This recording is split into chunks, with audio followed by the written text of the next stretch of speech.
టిఫిన్లో బొద్దింక వచ్చిందని కస్టమర్ ఫిర్యాదు చేయడంతో హోటల్ యాజమాన్యానికి 10,000 రూపాయల ఫైన్ వేశారు రంగారెడ్డి జిల్లా బండ్లగూడ మున్సిపల్ అధికారులు. మరోసారి ఇలాంటి చర్యలకు పాల్పడితే హోటల్ను సీజ్ చేస్తామని హెచ్చరించారు.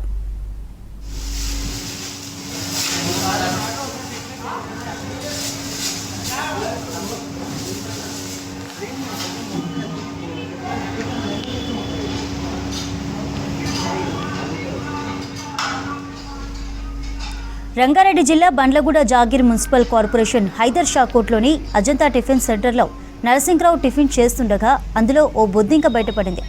వెంటనే హోటల్ సిబ్బందిని ఇదేంటని నిలదీశాడు. అయితే టిఫిన్ను మార్చి ఇస్తామని దురుసుగా జవాబు ఇచ్చాడు సిబ్బంది. ఇదే విషయంపై బండ్లగూడ మున్సిపల్ సిబ్బందికి ఫిర్యాదు చేశాడు కస్టమర్. కిచెన్ కూడా పరిశుభ్రంగా లేదని తెలిపాడు. దీంతో వెంటనే రంగంలోకి దిగారు అధికారులు. అజంతా టిఫిన్ సెంటర్ యాజమాన్యానికి 10,000 జరిమానా విధించారు. మరోసారి ఇలాంటి ఘటనలు జరిగితే హోటల్ను సీజ్ చేస్తామని హెచ్చరించారు.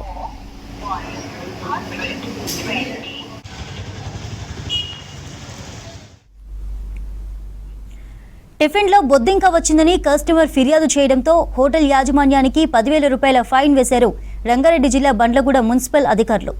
మరోసారి ఇలాంటి చర్యలకు పాల్పడితే హోటల్ను సీజ్ చేస్తామని హెచ్చరించారు.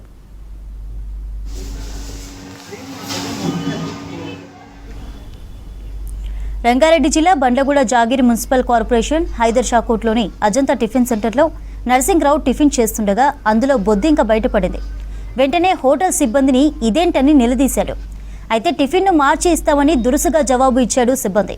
ఇదే విషయంపై బండ్లగూడ మున్సిపల్ సిబ్బందికి ఫిర్యాదు చేశాడు కస్టమర్. కిచెన్ కూడా పరిశుభ్రంగా లేదని తెలిపాడు. దీంతో వెంటనే రంగంలోకి దిగారు అధికారులు. అజంతా టిఫిన్ సెంటర్ యాజమాన్యానికి 10,000 రూపాయల జరిమానా విధించారు. మరోసారి ఇలాంటి ఘటన జరిగితే హోటల్ను సీజ్ చేస్తామని హెచ్చరించారు. Payment or 100